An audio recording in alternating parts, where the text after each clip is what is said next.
स्वागत है आप सभी का हिंदी पॉइंट में, जिसमें कि मैं आपके लिए बहुत अच्छे अच्छे टॉपिक लेके आती हूँ। चाहे आप कोई कॉम्पिटिटिव एग्जाम की तैयारी कर रहे हो या आपके बोर्ड्स की तैयारी आप कर रहे हो, तो इसी श्रृंखला में आज जो मैं टॉपिक लेके आई हूँ, वाक्य लेके आई हूँ आपके लिए। और वाक्य जैसा कि आपको पता है दो तरीके के होते हैं, रचना के आधार पे और अर्थ के आधार पे। तो आज जो मैं आपके लिए टॉपिक लेके आई हूँ वो है रचना के आधार पे। तो इनके भेदों के बारे में जानने से पहले हम ये जान लें कि वाक्य होते क्या है। तो वाक्य की परिभाषा अगर हम देखें तो उसके लिए शब्दों का ऐसा सार्थक और व्यवस्थित समूह जिससे निश्चित अर्थ की प्राप्ति हो। तो इसमें क्या बातें आई? एक तो शब्दों का सार्थक होना, दूसरा उनका व्यवस्थित होना। तो दो शर्तें वाक्य को पूरा करने में बहुत जरूरी हैं। जैसे हम उदाहरण देखें, वहां राम खड़ा है, तो ये जो हमारा उदाहरण दिया, इसमें हमारा उदाहरण ये हो गया कि वहां राम खड़ा है। इसमें शब्दों का सार्थक और व्यवस्थित समूह है। इसी में अगर सार्थक और व्यवस्थित समूह नहीं होगा तो हम उसको ऐसे बोलेंगे, है खड़ा वहां राम, तो ये कोई वाक्य नहीं बना। ये वाक्य जो है हमारा थोड़ा सा अटपटा हो गया। तो इसके लिए जो दो शर्तें मैंने बताई थी, सार्थक होना और व्यवस्थित होना, तो अब आप समझ गए होंगे कि वाक्य की परिभाषा क्या है। आइए अब जान लेते हैं इसके अंगों के बारे में। तो वाक्य के दो अंग हैं, उद्देश्य और विधेय। तो उद्देश्य में जो है, जिस वस्तु के बारे में कुछ कहा जाए वो उद्देश्य है। और विधेय, वाक्य में प्रयुक्त उद्देश्य के बारे में जो कुछ कहा जा रहा है वो आपका विधेय होता है। उदाहरण के लिए देख लीजिए, श्याम ने बाजार से पतंग ली। तो इसमें श्याम जो है वो उद्देश्य हो जाएगा और बाजार से पतंग ली वो विधेय हो जाएगा, क्योंकि यहाँ पे उद्देश्य श्याम के बारे में कहा जा रहा है कि उसने बाजार से पतंग ली। तो उद्देश्य और विधेय आप समझ गए होंगे। अब हम लोग देख लेते हैं सरल वाक्य, संयुक्त वाक्य और मिश्र वाक्य के बारे में।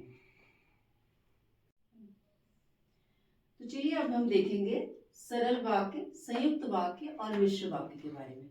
सबसे पहले हम देखेंगे सरल वाक्य के बारे में। तो इन उदाहरणों को मैं अभी आपको समझाऊंगी, उससे पहले जान लेते हैं सरल वाक्य की परिभाषा क्या है या सरल वाक्य किसे कहते हैं। तो सरल वाक्य जो है, इसमें एक मुख्य क्रिया होती है और कई पद होते हैं। इसलिए मैं इसको लिख भी देती हूँ यहाँ पे, मुख्य क्रिया,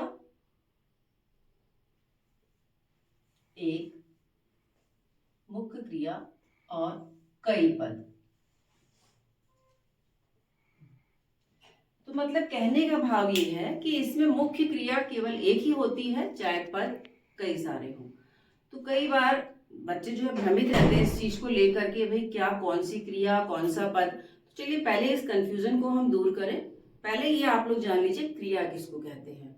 तो क्रिया का मतलब है किसी कार्य के होने की सूचना देना या करने की सूचना देना। तो क्रिया मतलब किसी कार्य का होना या किसी कार्य के होने की सूचना मिलना क्रिया कहलाता है।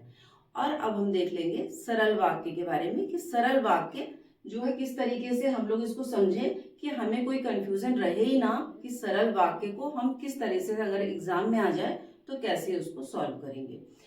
तो सरल वाक्य में हमेशा मैंने जैसे बताया आपको, एक ही क्रिया होती है, पद अनेक होते हैं। तो कई बार क्या होता है, चार चार पद आ जाते हैं या तीन तीन पद आ जाते हैं, और जो विद्यार्थी हैं वो बहुत ज्यादा कंफ्यूज हो जाते हैं। भाई उन्हें लगता है यहाँ तो तीन तीन क्रिया लिखी हुई हैं, इसमें मुख्य क्रिया कौन सी है, या चार चार क्रियाएं लिखी हुई हैं, मुख्य क्रिया कौन सी है। तो उसके लिए बेटा आप ये जान लीजिए कि इसमें मुख्य क्रिया वो होती है जो वाक्य की समाप्ति करती है, और उसके हटा देने से वाक्य का कोई अर्थ नहीं रह जाता। जबकि जो अनेक और जो क्रियाएं हैं उनको हटा देने से वाक्य में कोई फर्क नहीं पड़ता। तो क्या समझ में आया कि मुख्य क्रिया वो होती है जो वाक्य की समाप्ति करती है, तो वो मुख्य क्रिया होगी। आइए चलिए अब देख लेते हैं हम सरल वाक्य के कुछ उदाहरणों को। देखिए जैसे मैंने यहाँ पे लिखा है, वर्षा हो रही है, सरल वाक्य है, सबको समझ में आ रहा है। और इसमें आप देख रहे हो एक ही क्रिया है, जैसे मैंने यहाँ पे लिखा है वर्षा हो रही है और है के नीचे मैंने अंडरलाइन किया है, और यहाँ पे एक ही बार जो है क्रिया आपकी प्रयुक्त हुई, वर्षा हो रही है। और यहाँ पे क्या है, मदन विद्यालय जाता है। यहाँ मैंने जाता है को अंडरलाइन किया है, दो क्रिया हो गई, लेकिन मेन जो है मदन का विद्यालय जाना है। तो यहाँ पे क्या हुआ, क्रिया तो एक ही थी, दो पद आ गए। ऐसे ही ऊपर वाले पद में वर्षा हो रही है, तो मेन जो भाव है वर्षा का होना है, तो यहाँ पे एक ही क्रिया आई है और यहाँ पे दो क्रियाएं आ गई। तीसरा उदाहरण देख लीजिए, लोग इस बात पर हंसते होंगे। यहाँ पे मैंने हंसते होंगे को अंडरलाइन किया है, क्योंकि हंसते और होंगे दो क्रियाएं आई हैं, लेकिन भाव इसका ये जो मुख्य क्रिया है केवल एक है, लोग हंस रहे हैं या हंसना एक क्रिया है, वो भले ही से ही दो पदों में लिखी गई है, तो मैंने यहाँ दो लिख दिया है। आइए चौथा उदाहरण है, वह खाता जाता है। तो मेन भाव इसका, मेन क्रिया खाना है, चाहे वो दो पदों में लिखी हुई है, वह खाता जाता है। दो पद आए, तीन पद आए सॉरी, यहाँ पे वह खाता जाता है, खाता जाता है, वह नहीं केवल खाता जाता है, तो तीन पद आए यहाँ पे, लेकिन इसका जो मेन क्रिया है वो एक ही है, वो खा रहा है। खाता जाता है या खा रहा है एक ही बात है, मेन है उसका खाना। फिर है अगला वाला हमारा उदाहरण, मोहन जा रहा होगा। इसमें तीन पद, तीन क्रियाएं हैं, जा रहा होगा तीन क्रियाएं हैं, तीन क्रियाओं मतलब तीन पद हैं, लेकिन क्रिया एक ही है, मोहन का जाना। तो इससे कोई फर्क नहीं पड़ता कि क्रिया कितने रूपों में लिखी गई है, लेकिन एक ही समापिका होती है, एक ही अर्थ होता है, मुख्य क्रिया केवल एक होती है। फिर बाल पक गए थे, तो पक गए थे अंडरलाइन किया है मैंने, तीन इसमें क्रियाएं दी हुई हैं, पक गए थे, लेकिन मुख्य क्रिया एक है, बालों का पकना। फिर है अगला, गाड़ी छूट रही थी।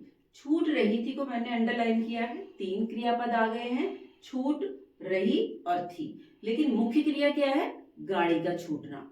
उसके बाद देखिए, वह नाच नाच कर गाएगा।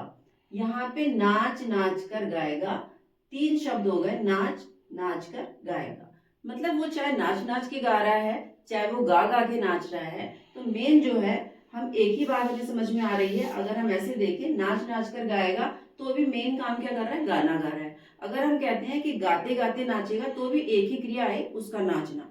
तो ये क्लियर हो गया। अब ये वाला उदाहरण देखिए, इसमें कई सारी क्रियाएं हो गई, इसमें बच्चे बहुत भ्रमित होते हैं, समझ ही नहीं पाते कि कौन सी क्रिया है कौन सी क्रिया नहीं है। उसके लिए ये वाला उदाहरण आपके लिए बहुत यूजफुल होगा। वह हंसकर, गाकर, रीझ कर और मुस्कुराकर सबका दिल जीत लेता है। अब मेन जो क्रिया है वो इसमें ये है कि सबका दिल जीतना।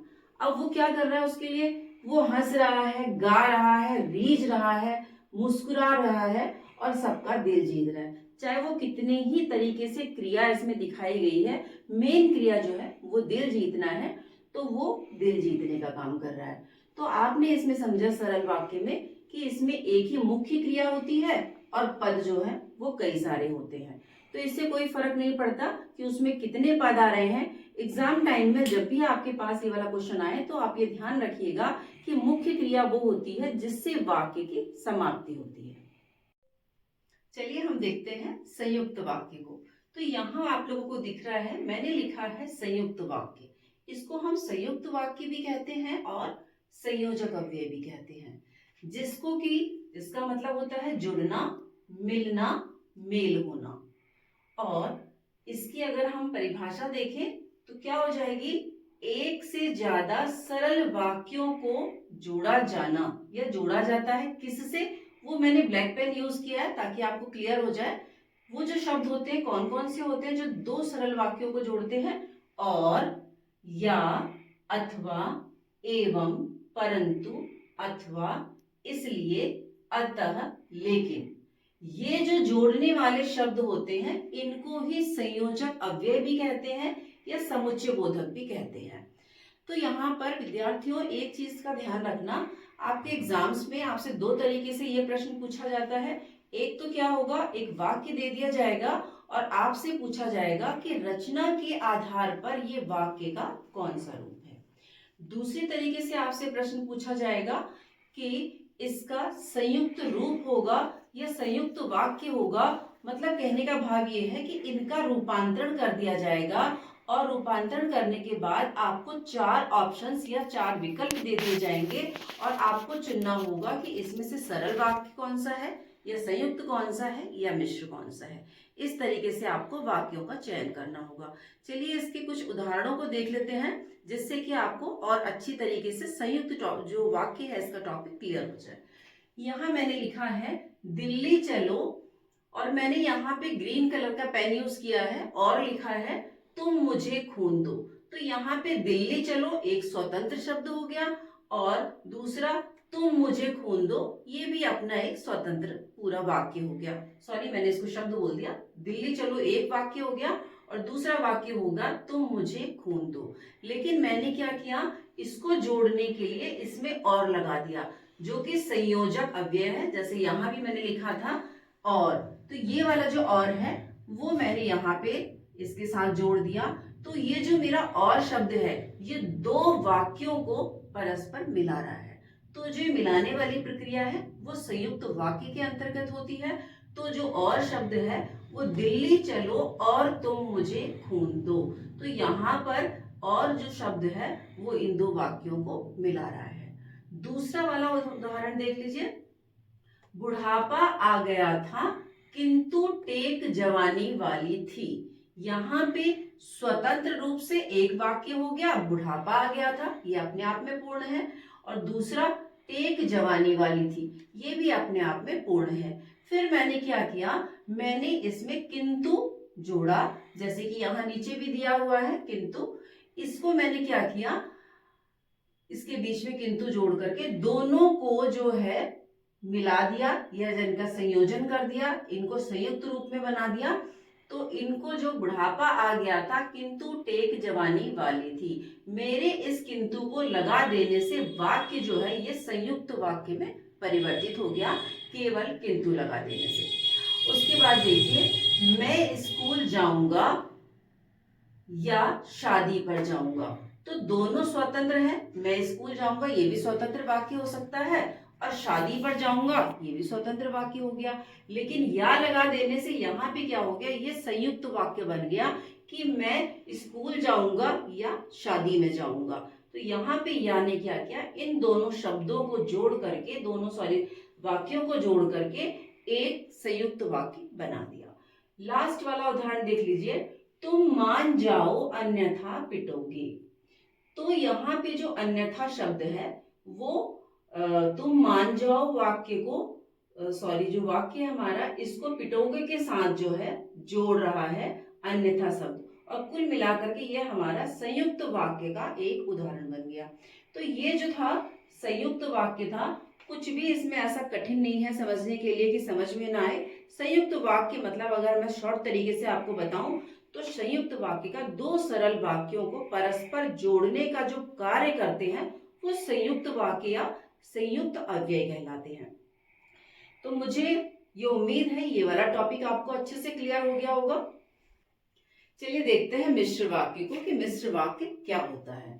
तो यहाँ सबसे पहले देखिए मैंने लिखा है वाक्य में एक प्रधान उपवाक्य, दूसरा मैंने लिखा है एक या एक से अधिक आश्रित उपवाक्य। कहने का मतलब ये है कि इसमें स्वतंत्र वाक्य नहीं होते हैं, एक वाक्य दूसरे वाक्य पे डिपेंड ही होता है। मतलब इसमें अगर हम पहचान देखें तो इसमें जो शब्द आते हैं वो कि, जो, जिसे, उसे, ऐसा जो, वही जिसे, यदि तो इत्यादि जो इस तरीके के शब्द हैं इसमें बहुत ज्यादा यूज किए जाते हैं। कुछ उदाहरण हैं जिनके द्वारा आपको और अच्छे से मिश्र वाक्य समझ में आएगा। देखिए, अध्यापक ने कहा कि कल विद्यालय बंद रहेगा। तो विद्यालय बंद रहेगा ऐसा किसने कहा, अध्यापक ने। तो विद्यालय का बंद रहना किस बात पे डिपेंड हो गया, अध्यापक के कहने पे। तो एक वाक्य दूसरे वाक्य पर डिपेंड हो गया या आश्रित हो गया। दूसरा एग्जाम्पल ले लीजिए, श्यामलाल जो गली में रहता है मेरा मित्र है। तो श्यामलाल जो गली में रहता है मेरा मित्र है, मतलब एक वाक्य दूसरे वाक्य पे डिपेंड है। श्यामलाल मित्र है मेरा, लेकिन कौन सा श्यामलाल, जो गली में रहता है। तो एक वाक्य दूसरे वाक्य पर आश्रित हो गया, तो ये भी मिश्र वाक्य हो गया। फिर है मोर ऐसा पक्षी है जिसका नृत्य सभी देखना चाहते हैं। तो मोर ऐसा पक्षी है जिसका नृत्य सभी देखना चाहते हैं। तो यहाँ पे नृत्य देखना किस पे डिपेंड हो गया? मोर पे। किसका नृत्य देखना चाहते हैं? मोर का नृत्य। तो एक वाक्य दूसरे वाक्य पे आश्रित हो गया। मोर का नृत्य देखना सभी चाहते हैं, लेकिन मोर की बात आ रही है और मोर जो है वो डिपेंड हो गया या आश्रित हो गया लोगों के देखने पे, और लोगों का देखना डिपेंड हो गया मोर के ऊपर कि वो मोर का नृत्य देखना चाहते हैं। फिर है हिरन ही एक ऐसा वन्य पशु है जो कुलांचे भरता है। तो एक वाक्य है हिरन ही ऐसा पशु है, वन्य पशु है जो कुलांचे भरता है। तो कुलांचे कौन भरता है? हिरन भरता है। तो यहाँ पे एक वाक्य हिरन ऐसा वन्य पशु है जो कुलांचे भरता है। कुलांचे भरना डिपेंड हो गया हिरन पे और हिरन डिपेंड हो गया कुलांचे भरने पे। तो केवल जो भाव कहने का है वो दोनों जो स्वतंत्र वाक्य अलग अलग थे उनका मिल करके एक मिश्र वाक्य बन गया। वो बन गया हिरन एक ऐसा वन्य पशु है जो कुलांचे भरता है। दोनों ही अलग अलग वाक्य हैं। अगर आप देखिए स्वतंत्र रूप से कि हिरन ही ऐसा वन्य पशु है जो कुलांचे भरता है, यहाँ पे जो शब्द आ गया यहाँ ऊपर भी लिखा हुआ है जो कुलांचे भरता है। तो यहाँ पे एक जो वाक्य है दूसरे वाक्य पे डिपेंड है। फिर है माँ ने ऐसी कहानी सुनाई कि सीता रो पड़ी। अब माँ द्वारा ऐसी कहानी सुनाई गई कि सीता रो पड़ी या उसको रोना आ गया। तो माँ द्वारा इस तरीके से कहानी सुनाई गई, इस तरीके से उस कहानी को सुनाया गया, कुछ ऐसा उसमें वर्णन रहा होगा कि जिसे सुनकर के रोना आया होगा। तो सीता रोई। तो सीता रोई क्यों? क्योंकि उसने माँ की कहानी सुनी। अगर वो माँ की कहानी नहीं सुनती तो उसे रोना नहीं आता। तो एक वाक्य दूसरे वाक्य पर हमारा डिपेंड हो गया। तो ये मिश्र वाक्य को समझा। आइए अब देख लेते हैं कि किस तरीके से हम इनका रूपांतरण करते हैं। तो हमें देखना है कि ये रूपांतरण किस तरीके से होता है। तो विद्यार्थियों ऐसा जरूरी नहीं है कि हर वाक्य का रूपांतरण ही हो सके, हर मिश्र वाक्य जो है वो सरल वाक्य में रूपांतरित किया जा सके, या हर संयुक्त वाक्य जो है वो सरल वाक्य में रूपांतरित किया जा सके। इसको समझने के लिए कुछ एग्जाम्पल मैंने लिए हैं जिससे शायद आप लोगों को सुविधा होगी इसे समझने में। देखिए जैसे यहाँ मैंने सरल वाक्य में लिखा है और जो पहले मैंने आपको एग्जाम्पल दिए थे उसी में से एग्जाम्पल लिए हैं। अध्यापक ने कहा कि कल की छुट्टी रहेगी। ये सरल वाक्य हो सकता है। ये पूरा वाक्य था कि अध्यापक ने कहा कल विद्यालय बंद रहेगा, लेकिन इसी में बदलने के लिए हमने वाक्य को लिख दिया कि अध्यापक ने कहा कल की छुट्टी रहेगी। ये सरल वाक्य है। सरल वाक्य क्यों है? क्योंकि इसमें एक ही समापिका है, एक ही क्रिया है, छुट्टी रहना। दूसरा, श्यामलाल जो गली में रहता है मेरा मित्र है। ये भी सरल वाक्य हो गया क्योंकि इसमें एक ही मुख्य क्रिया है। गली में रहने वाला श्यामलाल मेरा मित्र है। ये भी सरल वाक्य का ही उदाहरण है क्योंकि इसमें एक ही मुख्य क्रिया है। आइए अब देख लेते हैं संयुक्त वाक्य में इसी को हम जब परिवर्तित करेंगे तो वो कैसे होगा। श्यामलाल गली में रहता है और मेरा मित्र है। यहाँ पे अगर आप देखें तो मैंने और जो है ब्लैक पेन से लिख दिया है, उसको अंडरलाइन कर दिया है क्योंकि आपको मैंने बताया था कि संयुक्त वाक्य के लिए कुछ हम समुच्चय बोधक या अव्यय जो हमारे हैं संयोजक शब्द उनका यूज करते हैं, उसी में से और भी आता है। तो यहाँ पे श्यामलाल के साथ में मैंने और जोड़ दिया और जोड़ देने से ये बन गया मेरा संयुक्त वाक्य। तो संयुक्त वाक्य जो मेरा बना वो बना श्यामलाल गली में रहता है और मेरा मित्र है। तो ये संयुक्त वाक्य का उदाहरण हो गया। आगे देखते हैं। यहाँ पे सरल वाक्य का उदाहरण देखिए। हिरन कुलाचे भरने वाला वन्य पशु है। एक ही क्रिया है इसमें। हिरन जो है कुलाचे भरने वाला एक पशु है, मुख्य क्रिया एक है इसमें, तो सरल वाक्य है। माँ के कहानी सुनाने पर सीता रो पड़ी। यहाँ पे भी जो है ये सरल वाक्य का ही उदाहरण है क्योंकि माँ के द्वारा कहानी भी सुनाई गई और सीता जो है वो रोई, तो मुख्य क्रिया जो एक है रोना, तो इसलिए ये सरल वाक्य हो गया। अब इसी को हम संयुक्त वाक्य में देखेंगे। हिरन ही एक वन्य पशु है और वह कुलाचे भरता है। तो यहाँ पे मैंने क्या किया, संयुक्त वाक्य में बनाने के लिए मैंने यहाँ पे और शब्द लिख दिया और पूरा वाक्य बनकर के तैयार हो गया। हिरन ही एक वन्य पशु है और वह कुलाचे भरता है। तो बेटा यहाँ पे 1 मिनट के लिए बात कहना चाहूंगी, परीक्षाओं में या एग्जाम में आपके जब भी इस तरीके से प्रश्न आ जाता है कि इसमें से संयुक्त वाक्य छांटिए या सरल वाक्य छांटिए या मिश्र वाक्य छांटिए, तो उसमें सबसे पहली बात जो है वो आपने देखनी है, सरल वाक्य में आपने देखना है कि उसमें एक ही क्रिया है। पहले भी मैंने पढ़ाया था आपको, एक ही समासिका क्रिया है, कोई ये बात मैटर नहीं करती कि कितने पद है, मुख्य क्रिया एक होनी चाहिए। तो यहाँ एक मुख्य क्रिया है, तो ये सरल वाक्य के उदाहरण हो गए। जब 4 ऑप्शन दिए होंगे तो इस तरीके से आप पहचान सकते हैं। तो जैसे मैंने आपको यहाँ पे संयुक्त वाक्य का बताया कि और लग रहा है, अब जहां पे कोई इस तरीके के आपको 4 विकल्प दिए हो और उसके बीच में और शब्द यूज हुआ हो या और भी कोई समुच्चय बोधक जो मैंने आपको बताया है, और, तथा, लेकिन, किंतु, परंतु, तो वो जो है पहचान होती है संयुक्त वाक्य की। फिर देखिए सरल वाक्य में हमें हमेशा ध्यान रखना होता है कि हमें अगर 2 क्रियाएं, मैंने यहाँ लिख दिया है आपकी सुविधा के लिए, कि हमें अगर 2 क्रियाएं नजर आ रही हैं तो एक ही क्रिया को मुख्य बनाना होगा। इसके बारे में मैं पहले भी आपको अच्छी तरीके से बता चुकी हूँ, चाहे 2 क्रियाएं हो या 4 हो, 5 हो, जितनी भी हो, लेकिन हमें एक को ही मुख्य क्रिया बनाना है, ठीक है। और दूसरा संयुक्त वाक्य में क्या करना है, पहले हमें पूरे वाक्य को 2 सरल वाक्यों में बदलना होगा। जब भी हम संयुक्त वाक्य बनाएंगे तो वाक्य को 2 सरल वाक्यों में हम बदल देंगे कि हम सरल तरीके से उन वाक्यों को बदल दें। फिर क्या करना होगा, हमें एवं, लेकिन, तथा, परंतु इत्यादि शब्दों से उसे जोड़ना होगा। तो इस तरीके से हम संयुक्त वाक्य अपने बना पाएंगे।